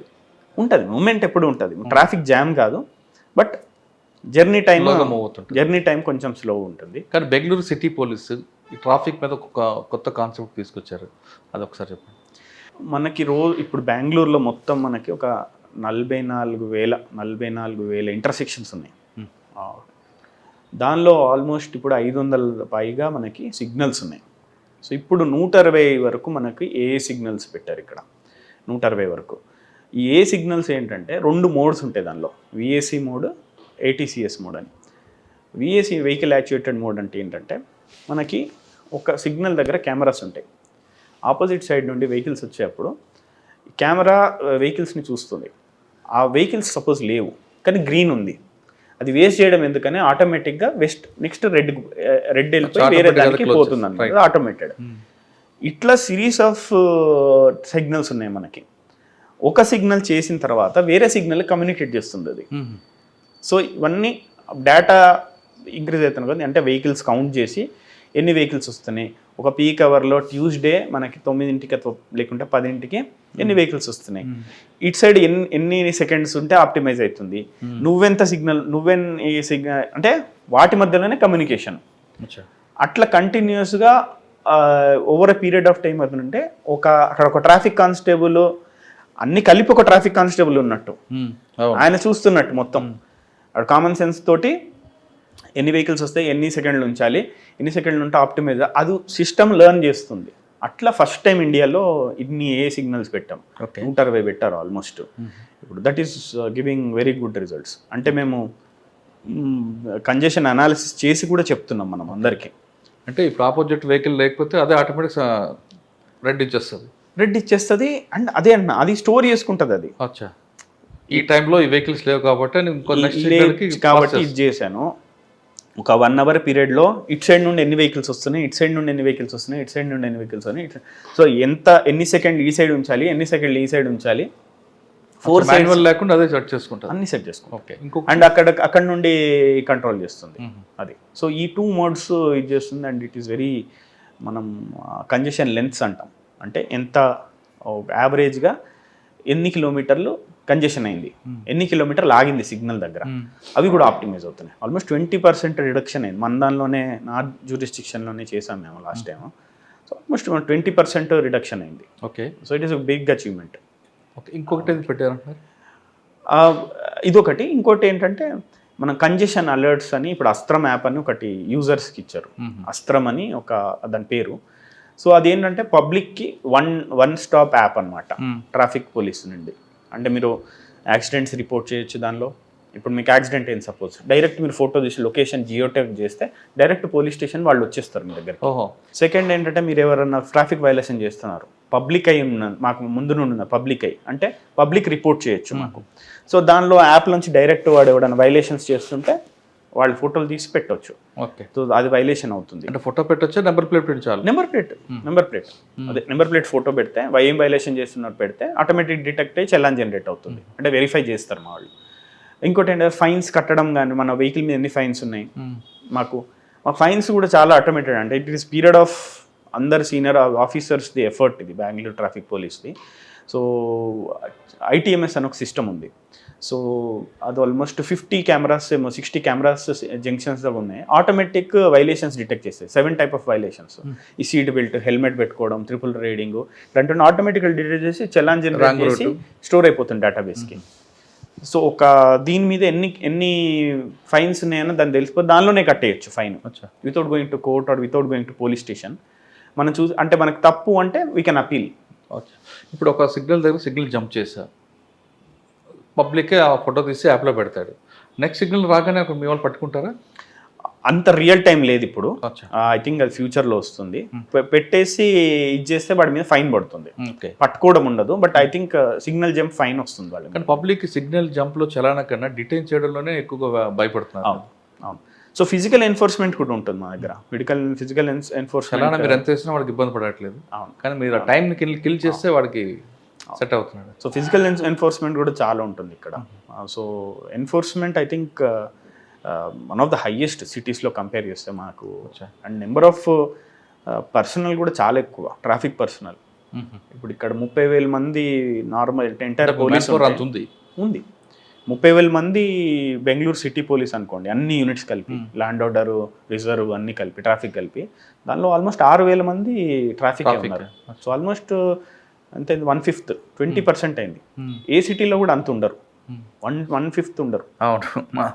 కొన్ని స్టేట్లో ఫర్ ఎగ్జాంపుల్ ఢిల్లీ 90,000 ఏమో ఉంది పర్సనల్, 6,500 హైయెస్ట్ ఢిల్లీయే ట్రాఫిక్ పర్సనల్ సంబంధించి. సెకండ్ బెంగళూరు 6,000. సో ట్రాఫిక్ మీద మీ మార్క్ కనిపిస్తుంది. కానీ లా అండ్ ఆర్డర్ మీద చెప్పండి ఒకసారి. So law and order basically ఏంటంటే నేను చెప్పినట్టే 2 types అనుకోండి మనకి లా అండ్ ఆర్డర్లో. ఇప్పుడు 3 types అనుకోండి. ఒకటి బాడీలీ అఫెన్సెస్. ఒక ట్రాఫిక్లో వెనకొద్దాం. ట్రాఫిక్ జంప్ చేసినాడు వైలేటర్, సిగ్నల్ వైలేటర్, ట్రాఫిక్ వైలేటర్ అనుకుందాం. అది ఎక్యూజ్డ్ కాదు. కానీ కొంతమంది ఆఫీసర్లు ఏమంటారంటే అది క్రిమినల్ కాదు, ట్రాఫిక్ వైలేటర్గానే చూడాలి, ఎక్కువ ఆర్గ్యూ చేయకూడదు కొంతమంది అంటారు. కానీ ఇదే వైలేటర్ ఇక్కడ కానీ మీరు స్మూత్గా డీల్ చేస్తే వాడు క్రిమినల్ అయ్యే అవకాశం కూడా ఉంది కదా. అది బ్రోకెన్ విండో సిండ్రోమ్ అంటారు, మీరు వినే ఉంటారు. అది ఒకళ్ళు అంటే ఆయన ఒక తప్పు చేసి అన్పనిష్డ్ అయితే ఇంకో గ్రేటర్ క్రిమినల్ కావాలి అని. Maybe true, may not be true also.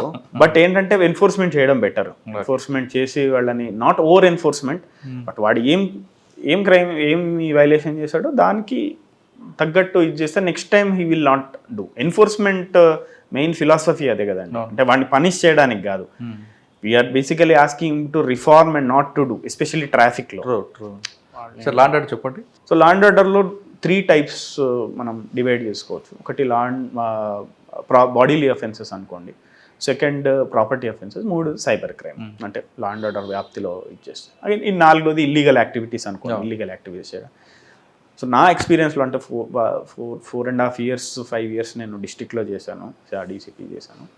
మనకి బాడీలీ అఫెన్సెస్ ఏంటంటే మనకి ఆ ట్రెండ్స్ అర్థం చేసుకోవడం చాలా ఇంపార్టెంట్ అండి. అంటే ఎక్కడ అవుతున్నాయి, ఎందుకు అవుతున్నాయి, ఎవరు చేస్తున్నారు, కారణం ఏంటి, మూల కారణం ఏంటి, ఇవన్నీ అండర్స్టాండ్ చేసుకుంటే ఐ థింక్ మనం ప్రెడిక్షన్ ఈజీ అవుతుంది, పట్టుకోవడం ఈజీ అవుతుంది. ప్రివెంట్ చేయలేం మనం. యాక్చువల్లీ క్రైమ్స్ ప్రివెంట్ చేయడం చాలా కష్టం, ఎస్పెషల్లీ బాడీలీ అఫెన్సెస్ని. బట్ ఏంటంటే మర్డర్ అటెంప్ట్ కావచ్చు. సో అక్కడి వరకు మనం కొంచెం మన కాంట్రిబ్యూషన్ ఉంటుంది. అంటే కొన్ని సడన్ ప్రొవొకేషన్ జరుగుతాయి కదా, దాన్ని మీరు ఎలాగ ఐడెంటిఫై చేస్తారు? సో నన్ను అదే అంటున్నా, సడన్ ప్రొవొకేషన్లో వాడు చంపేయడము, అటెంప్ట్ టు మర్డర్కి చాలా ఏమంటారు, చిన్న గ్యాప్ ఉంది. వాడు కత్తి వేరే దగ్గర తగిలితే వాడు చనిపోతాడు, లేకుంటే ఇది వెరీ స్మాల్ డిఫరెన్స్, అంతవి చేయలేం. కానీ వాడికి సపోజ్ సిస్టంల మీద భయం ఉంది, పోలీసులు వాడిని పట్టుకుంటారు ఏదో దీనిలో, వేరేవేమి నడవవు, పైరవీలు అని వేరేవేమి నడవవు, కంపల్సరీ జైలుకి వెళ్తాడు, వాడు కన్విక్షన్ అయ్యే వరకు వీళ్ళు ఫాలో అప్ చేస్తారు అన్న భయం ఉంటే ఆ 10% he may hesitate to take such an action. So ఆ వరకు మనం అండర్స్టాండ్ చేసుకుంటే I think law and order కొంచెం మనం స్టడీ చేయొచ్చు. ఓకే. ఈ కార్వాల్లో ఉన్నప్పుడు, యాక్చువల్లీ ఉత్తరాఖండ్లో ఉన్నప్పుడు బ్యూటిఫుల్ క్రైమ్ అనాలిసిస్ చేసేవాళ్ళు. ఒక వెరీ అంటే ప్రాపర్టీ అఫెన్సెస్లో చెప్తాను అది, బట్ ఒక వెరీ పెక్యులర్ ఇది ఉండే, హీరా సింగ్ గ్యాంగ్ అని ఒకటి మధ్యప్రదేశ్ గ్యాంగ్ ఉండేవాళ్ళు అన్నమాట. సో వాళ్ళ మీద వెతికితే ఎంటైర్ కోస్ట్లో మా కార్వాల్ జిల్లాలోనే ఒక 35 to 40 కేసులు ఉండేవి వాళ్ళ మీద. ఎంటైర్ కోస్ట్ చూసుకున్నాను నేను. అంటే నేను చూస్తే వాళ్ళు మల్నాడు అంటే వెస్టర్న్ ఘాట్స్ ఏరియా, చిక్మంగళూరు, కొంచెం షిమోగా, కార్వార్ వస్తుంది, మళ్ళీ కోస్టల్ కార్వారు, ఉడిపి, మెంగళూరు, ఇవన్నీ చేరి వాళ్ళ మీద 100 కేసెస్ ఉన్నాయి. అంటే ఓన్లీ హీరా సింగ్ కాదు, వాళ్ళ అసోసియేటెడ్ గ్యాంగ్స్, మధ్యప్రదేశ్ గ్యాంగ్స్. వాటిని మనం అనలైజ్ చేస్తే వాళ్ళు ప్రతిసారి నవంబర్ నుండి ఫిబ్రవరి వరకే చేస్తారు. అది చూస్తే ఏంది అని చూస్తే బేసికలీ వాళ్ళ పంటలన్నీ వచ్చిన తర్వాత వాళ్ళకి ఏం పని లేనప్పుడు ఇటు వస్తున్నారని మనకు తెలిసింది. సో నవంబర్ టు ఫిబ్రవరి ఆ ట్రెండ్ మ్యాప్ చేస్తే, మనము ఈ మ్యాప్ మీద చేస్తే అవన్నీ కూడా మనకి హైవే పక్కన ఉన్నవే చేస్తున్నారు, highways escape routes. So one of the case ఏమైందంటే మనకి ఎస్కేప్ రూట్స్ మ్యాప్ చేసినాం, చెక్ పోస్టులు పెట్టేసినాం, Goa border check post. So వీళ్ళు ఇటు వస్తే సిరిసి ఎల్లాపూర్ అని ఉంటుంది, హుబ్లీ నుండి కార్వార్కి జాయిన్ అయ్యే రోడ్ ఎల్లాపూర్, అరబేల్ ఘాట్ అని ఉంటుంది. అక్కడ ఒక ఇది జరిగింది అనమాట. కంట్రోల్ నుండి రాత్రి ఫోన్ చేశారు నాకు. సో ఇమీడియట్ నేను మొత్తం చెక్ పోస్టులు పెట్టేసినాం అక్కడ. కరెక్ట్ గోవా బార్డర్లో వాళ్ళు దొరికిండ్రు మనకి. సో ఇది మనం అనాలిసిస్ చేస్తే దొరికిపోతుంది. ఇట్లనే లా అండ్ ఆర్డర్ కూడా ప్రివెన్షన్ చేయొచ్చు. రెడ్ హ్యాండెడ్ పట్టుకున్నాం వాళ్ళు అక్కడ అఫెన్స్ చేసి తప్పించుకుంటుంటే పట్టుకున్నాం మనం, కంట్రోల్కి చెప్పి. సో ఈ అనాలిసిస్ చదివితేనే మనకు అర్థమైంది, మనకు లేకుంటే అర్థం కాదు. అవునండి, మీలాంటి ఆఫీసర్ చేస్తారు, అనాలిసిస్ చేస్తున్నారు, స్టడీ చేసి పికప్ చేస్తారు. జనరల్గా వదిలిపెట్టారు అనుకున్నప్పుడు మీరు ఆ గ్యాంగ్ ఎప్పుడు చేస్తుందని మీరు ఆరిజిన్కి వెళ్ళారు, అక్కడ నుంచి మీరు బేస్ తీసుకొచ్చారు కాబట్టి పిల్లర్ వరకు రాకుండా మీరు పట్టుకున్నారు. అవుతుందండి ఇప్పుడున్న టెక్నాలజీకి, ఇప్పుడున్న మన దీనికి. ఇప్పుడు ఎక్కడికో వెళ్ళిపోతుంది అసలు. డీప్ సీక్ ఉంది, చాట్ జీపీటీ ఉంది, ఎన్నెన్నో ఉన్నాయి మనకి.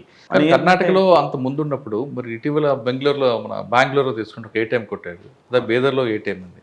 మరి వాటి మీద ఎందుకు మీరు ఎక్కువ ఫోకస్ చేయలేపారు? అంటే నేను మిమ్మల్ని అనట్లేదు, కర్ణాటక పోలీస్ తరఫున మాట్లాడలేను. బట్ నేను అదే అంటున్నాను, మనం అన్ని క్రైమ్స్ అయితే ప్రివెంట్ చేయలేము.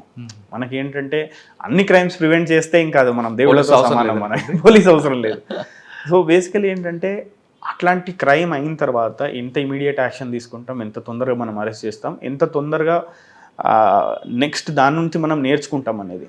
లా అండ్ ఆర్డర్ కూడా అంతేనండి. పెద్ద పెద్ద స్టోన్ పెల్టింగ్లో అవి ఇవి అన్నీ చూసినాం మనం. కానీ చూసినప్పుడు మనం అది స్టడీ చేస్తే మన యాక్షన్ ఏమవుతుందో, ఎంతవరకు చేయాలి, ఎంతవరకు ఆపాలి, పోలీసు ఓవర్గా చేసినా కూడా మాకు క్రిటిసిజం వస్తుంది, తక్కువ చేసినా మన క్రిటిసిజం వస్తుంది. సో కొంచెం మనం దాని గురించి తెలుసుకుంటే, సోషల్ స్ట్రక్చర్ కానివ్వండి, ఎకనామిక్ స్టేటస్ కానివ్వండి, ఇట్లాంటివన్నీ తెలుసుకుంటే మనం ఎంత యాక్షన్ చేయొచ్చో తెలిసిపోతుంది మనకు. అంటే ఒక అఫెన్స్ అయిన తర్వాత నెక్స్ట్ జరగకుండా మనం అది అనలైజ్ చేయాలి మనం. దాన్ని అఫెన్స్ చూసేసి వదిలేస్తే అది బాడీలో అఫెన్స్. అదే అంటున్నా, ఇప్పుడు ఒకసారి అంటే మేము కూడా సీనియర్ ఆఫీసర్స్ వాళ్ళు చెప్తుంటే నేర్చుకొని కొంచెం సైంటిఫిక్ ఇదన్నీ పెడితే మనకు అర్థమైంది.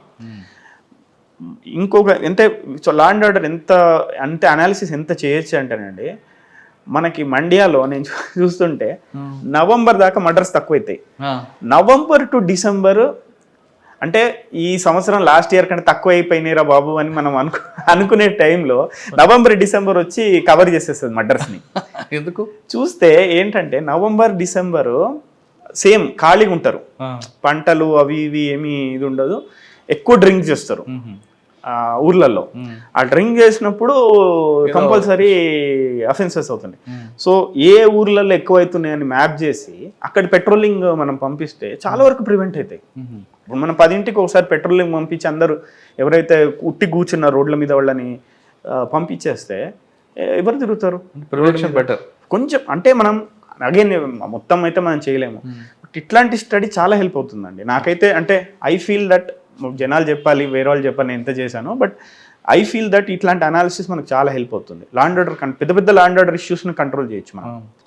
చిన్న ఇష్యూ నుంచి పెద్దది వస్తుంది. కానీ మీరు మాండ్యా అన్నారు, అక్కడ బతుకల్లో ఏం జరిగింది అనుకోండి, అది కమ్యూనల్గా ఉంది, కమ్యూనల్ అవుతుంది. కాబట్టి మీరు ముందే కట్ చేసుకుంటే అది ముందే. బట్కల్ కూడా అంతే. ఇప్పుడు మనం కమ్యూనల్ అయితే ఒక మంచి ప్లాన్ ప్రిపేర్ చేసాం అనమాట. అంటే ఒక పెద్ద గొడవ అయింది, రేపు హైవేలు క్లోజ్ చేస్తారు వాళ్ళు, మనకు మొత్తం కొంకణ్ హైవే మొత్తం ఇదైపోతుంది. దానికి మనం ఏదన్నా ఒక కోడ్ వైర్లెస్లో నేను ఒక కోడ్ ఇచ్చాను, ఆపరేషన్ రెడ్, ఆపరేషన్ బ్లూ, ఏదో ఒకటి. అట్లా ఇచ్చిన తర్వాత మేము ఎక్కడెక్కడ మా రిజర్వ్ పోలీస్ ఉండాలి, ఎక్కడెక్కడ మా పోలీసు పోవాలి, ఏవైతే ఇంపార్టెంట్ ఏరియాస్ టెంపుల్ ఉండి పెద్ద మసీదు కానివ్వండి, అక్కడ పోయి ఎన్ని మినిట్స్లో మనం అక్కడ ఉండాలని డ్రిల్ చేస్తే, అగైన్ ప్రివెంట్ చేయలేము కానీ ఇమ్మీడియట్ దాన్ని సప్రెస్ చేయొచ్చు. అట్ సేమ్ టైం తర్వాత ఏం చేయాలో కాకుండా కూడా చేయొచ్చు. అంటే ఇష్యూ అక్కడితో ఆగిపోతుంది కానీ బ్లో అప్ అవ్వదు. ఇంకా బ్లో అప్ అవ్వదు.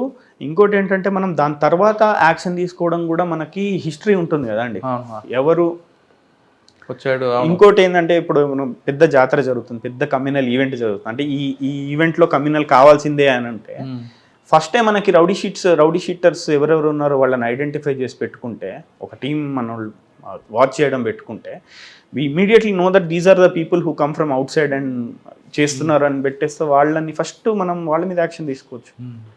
అట్లా చేయొచ్చు. నేను అనేది 100% ఫుల్ ప్రూఫ్ కాదు. ఆ సిచ్యువేషన్ అంతా కేయాస్ ఉంటుంది, నేను చెప్పినంత ఈజీగా ఉండదు, బట్ చేయొచ్చు. నేను అనేది అంటే with little bit of analysis, little bit of brain, మనం ఏంటంటే ఎక్కువ ఎఫర్ట్ పెట్టి చేయడం కంటే మనం ఫోకస్డ్గా చేస్తే ఐ థింక్ తొందరగా సాల్వ్ అవుతాయి. అంటే అప్పుడు ఆ ఇష్యూ కాకపోయినా నెక్స్ట్ ఇష్యూ రేజ్ కాకుండా నెక్స్ట్ మా పోలీస్ దానిలో అదే ఉంటుంది. First incident is not your mistake, second incident is our mistake. Second అయిందంటే అది పోలీసులు ఉన్న తర్వాత కూడా అయింది అంటే అట్ ఈస్ మనం రెస్పాన్సిబిలిటీ తీసుకోవాలి దానికి అని. వెంటనే కవర్ చేసి కొంచెం హడావిడి చేసి కొంచెం ఇది చేస్తే ఆగుతారు. Okay sir, law and order మీద మీ ఫోకస్ చూపించారు. సైబర్ క్రైమ్ అంటే ట్రెండింగ్ క్రైమ్ అంతా ఇప్పుడు ఎలా నడుస్తుందంటే, గతంలో ట్రెడిషనల్ క్రైమ్ ఉంటుంది, మీరు ఇందాక అన్నారు మధ్యప్రదేశ్ నుండి వస్తాడని, ఇప్పుడు మిక్సింగ్ గ్యాంగ్ అయిపోయి ఒక ఎంఓ ఒకడే చేయట్లేదు, అన్ని ఎంఓలు మిక్సింగ్ చేస్తున్నారు. నవంబర్ నుండి జనవరికి రావట్లేదు, అదేవిధంగా జనవరి నుండి ఫిబ్రవరి కూడా లేదు, ఎప్పుడైనా రావచ్చు, ఎప్పుడైనా చేయొచ్చు, ఆ విధంగా తయారయ్యారు. ప్లస్ ఎంఓస్ కూడా ఒక గ్యాంగ్ ఎంఓ చేస్తుంది కూడా లేదు, మిక్స్డ్ గ్యాంగ్ చేస్తున్నారు. అది ఇప్పుడు నెక్స్ట్ వైట్ కలర్ ఫస్ట్గా వచ్చింది, తర్వాత ఇప్పుడు సైబర్ క్రైమ్. గ్యాంగ్స్ మారుతున్నాయి. ఎక్కువ చదువుకున్న వాళ్ళు పర్టికులర్గా ఒక కమ్యూనిటీ చేసే రోజుల నుండి ఇప్పుడు అందరూ చేస్తున్నారు. వాడు బాగా ఫైనాన్షియల్గా స్ట్రాంగ్ ఉండేవారు, తర్వాత వాళ్ళ పేరెంట్స్ స్ట్రాంగ్ ఉంటారు, అయినా వాడు విలాస్ కోసం దానికోసం చేస్తుంటాడు. ఇటువంటి సిచ్యువేషన్లో ఎలా కంట్రోల్ చేయాలి? పర్టికులర్గా సైబర్ క్రైమ్ కానీ లేదు, సోషల్ ఇంజనీరింగ్ క్రైమ్, ఈ రెండిట్లో విక్టిమ్స్ అందరూ కూడా హైలీ ఎడ్యుకేటెడ్ కనిపిస్తారు, ఎక్యూజ్డ్ మాత్రం బిలో 10th కనిపిస్తారు. దీన్ని ఎలా మనం ప్రికాషన్ తీసుకోవాలి?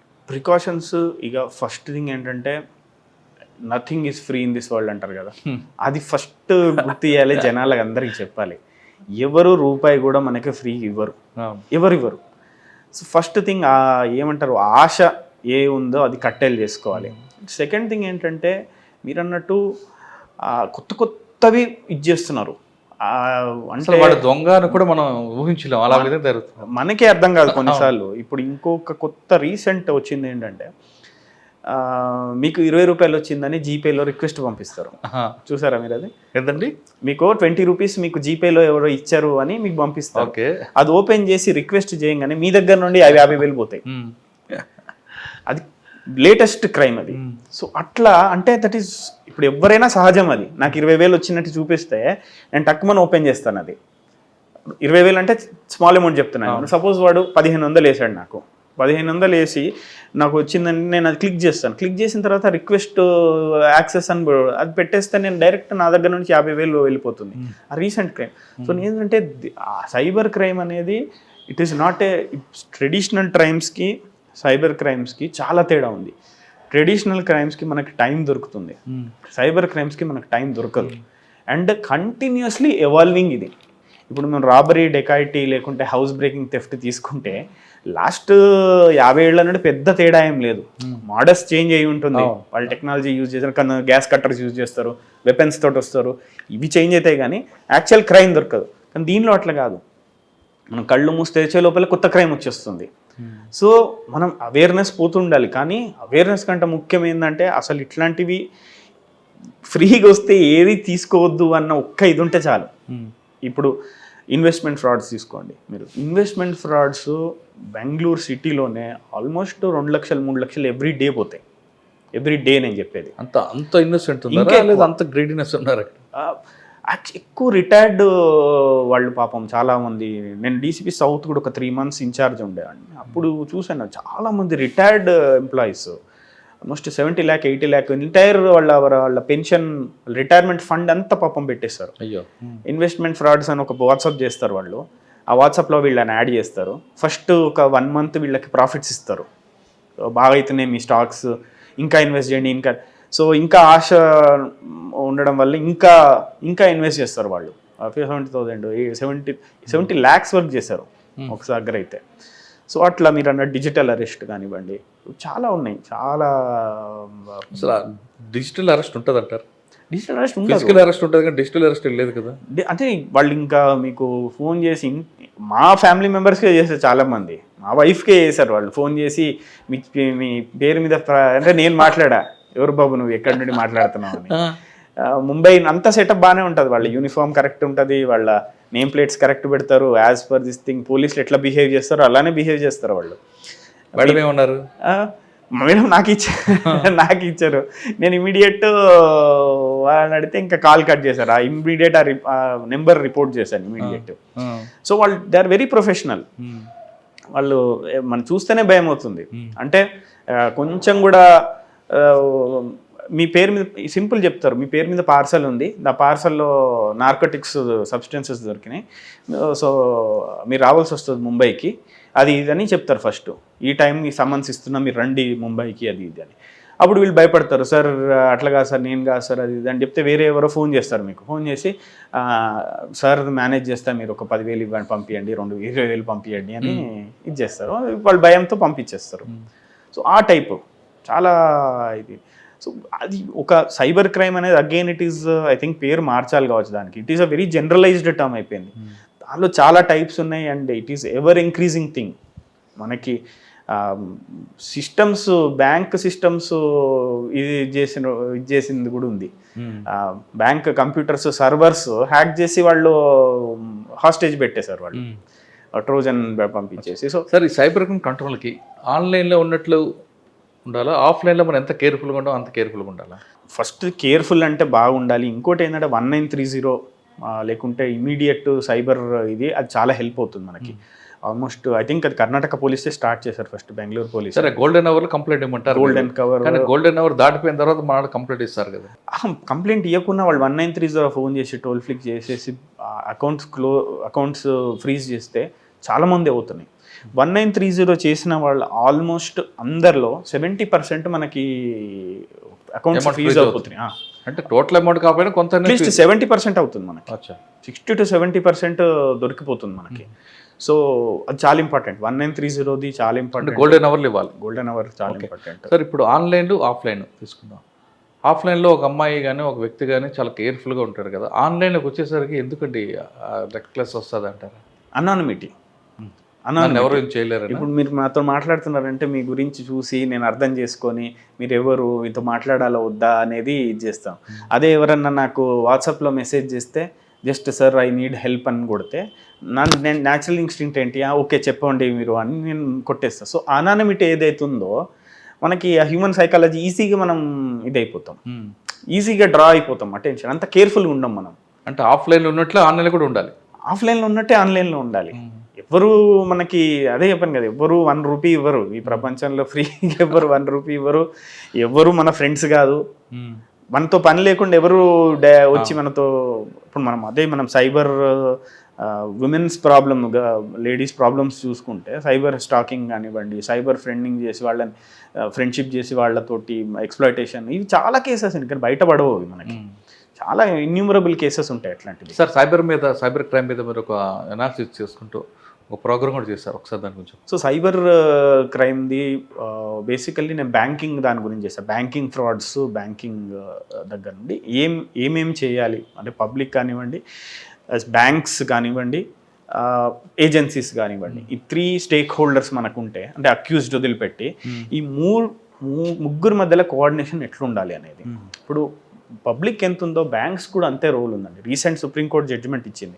బ్యాంక్ మేనేజర్స్ వాళ్ళు కేవైసీ సరిగ్గా తీసుకోకుండా ఉట్టుట్టిగా వాళ్ళు ఇవి ఇచ్చేసి చాలామంది కరెంట్ అకౌంట్స్ ఓపెన్ చేస్తారు బ్యాంక్లో. అవును. సో కరెంట్ అకౌంట్ మీకు ట్రాన్సాక్షన్స్ లేకుండా కరెంట్ అకౌంట్ ఓపెన్ చేయడానికి, కరెంట్ అకౌంట్ ఓపెన్ చేయడానికి మీకు చాలా ఇది కావాలి, వెరిఫికేషన్ కావాలి. సో బ్యాంక్ మేనేజర్ కూడా వాళ్ళు కేర్లెస్ ఉన్నట్టే కదా. అంటే వాళ్ళకి టార్గెట్ ఉంది కదండి, but he should comply with the norms కదండి. సో వాళ్ళది కానివ్వండి, మన ఏజెన్సీస్ కానివ్వండి, ఎంత క్విక్గా మనకి కమ్యూనికేషన్ ఉంది. అంటే 3 భాగాలు తీసుకుంటే విక్టిమ్స్, బ్యాంక్స్, ఆర్గనైజేషన్స్, మన ఏజెన్సీస్, వీళ్ళు ముగ్గురు మధ్యలో సీమ్లెస్ ఉండాలి. అప్పుడే మనము అక్యూజ్డ్ ఇప్పుడు ఒక నెంబర్ మీద సపోజ్ చేశారు, క్రైమ్ అయింది, ఒక సిరీస్ ఆఫ్ నెంబర్స్ లేకుంటే ఆ నెంబర్స్ ఎక్కడి నుండి ఒరిజినేట్ అవుతున్నాయి అనేది ఏజెన్సీస్ వాళ్ళకి తెలుసు. ఆ ఏజెన్సీస్ వాళ్ళు అట్లీస్ట్ ఆ నెంబర్స్ ఫేక్ నెంబర్స్ లేకుంటే వితౌట్ ప్రాపర్ వెరిఫికేషన్ వాళ్ళు మొబైల్ నెంబర్స్ ఇస్తున్నారు, అకౌంట్స్ ఇస్తున్నారు అంటే అక్కడ అట్లీస్ట్ వాళ్ళు ఆపితే వాళ్ళని, సో అది చాలా వరకు కంట్రోల్ అవుతుంది కదా మనకి. అట్లీస్ట్ ఆ ఏరియాస్ సేవింగ్ అకౌంట్స్ ఎవరు అడిగితే వాళ్ళకి ఇస్తున్నారు. ఆధార్ కార్డు ఉంటే చాలా అకౌంట్స్ ఇవ్వచ్చు. It may be for other purposes. But నేనేమంటున్నా, ఒక కేసు అయిన తర్వాత, ఒక ఎఫ్ఐఆర్ అయిన తర్వాత, సపోజ్ ఈ ఏరియాలో ఇన్ని ఇట్లా అవుతున్నాయి, so agencies and banks can be extra careful in that thing. చాలా హెల్ప్ అవుతుంది మనకి. అదొక్కటి చేస్తే మనకి యాక్చువల్లీ చాలా రిపీట్ కావు. ఇప్పుడు ఏమవుతుందంటే రిపీట్ అవుతున్నాయి. వాళ్ళు అదే సిరీస్ ఆఫ్ మొబైల్ నెంబర్స్ నుండి చేస్తారు, అదే సిరీస్ నెంబర్ బ్యాంక్ అకౌంట్స్ చేస్తారు. ఆ ముగ్గురు మధ్యన అకౌంటబిలిటీ లేవట్లేదు. ఆ కొంచెం కమ్యూనికేషన్ స్ట్రీమ్ లైన్ అయితే ఐ థింక్ చాలా వరకు మనం పట్టుకోవచ్చు. సార్ మీరు అక్యూజర్ గురించి మాట్లాడారు. ఇప్పుడు సైబర్ క్రైమ్లో అక్యూజర్ అందరూ కూడా బిలో 10th, విక్టిమ్స్ అందరూ కూడా అబౌవ్ డిగ్రీ. ఆ వేరియేషన్ ఎలా చూస్తూ ఉండదు? అక్యూజ్డ్ ఏంటంటే వాళ్ళకి మోటివేషన్ ఉంది, వాళ్ళకి పైసలు సంపాదించాలి, మోసం చేయాలన్న మోటివేషన్ ఉంది. విక్టిమ్స్కి ఏంటంటే వాళ్ళ మోటివేషన్ ఏంటంటే మనీ సంపాదించాలన్న మోటివేషన్ ఉంది. అంటే ఫ్రీగా వితౌట్ ఎక్కువ ఎఫర్ట్ లేకుండా మనీ సంపాదించాలన్న మోటివేషన్ వాళ్ళకు ఉంది. ఆ 2 మోటివేషన్ గెలవడం వల్ల ఎక్కువ అవుతున్నాయి అని అనుకోవచ్చు కదా, రాదర్ దెన్ ఇట్. అండ్ ఏంటంటే ఎడ్యుకేషన్ కంటే ఎక్కువ మనం కంప్యూటర్ లిటరసీ అంటాం కదా.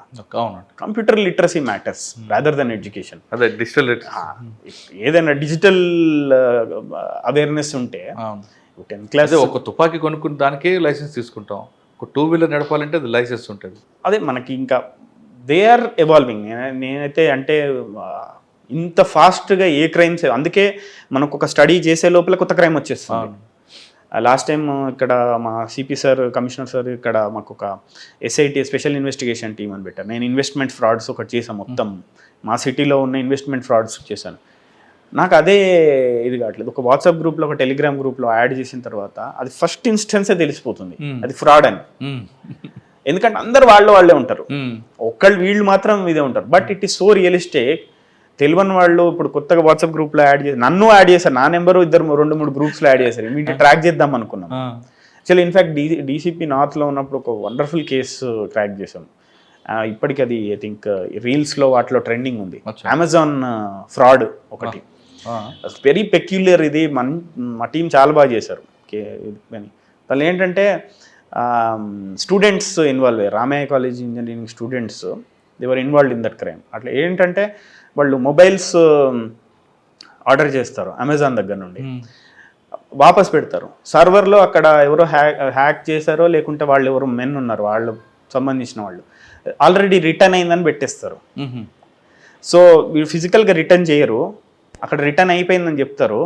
వీడికి మనీ వస్తాయి, అంటే రిటర్న్ మనీ పే చేసిన మనీ వస్తాయి, ప్లస్ ఫోన్ కూడా వస్తుంది. ఆ ఫోన్ తీసుకుపోయి బ్లాక్ మార్కెట్లో పెడుతున్నారు. పెద్ద ఇది ఉండే బ్లాక్ మార్కెట్లో మళ్ళీ అమెజాన్లో పెడుతున్నారా, టెలిగ్రామ్ వాటిల్లో అమ్ముతున్నారు. ఐఫోన్ ఏంటంటే ఆల్మోస్ట్ 50% డిస్కౌంట్. సో పెద్ద గ్యాంగ్ని పట్టుకున్నాం మేము. ఆల్మోస్ట్ 35 ఐఫోన్స్ పట్టుకున్నాం.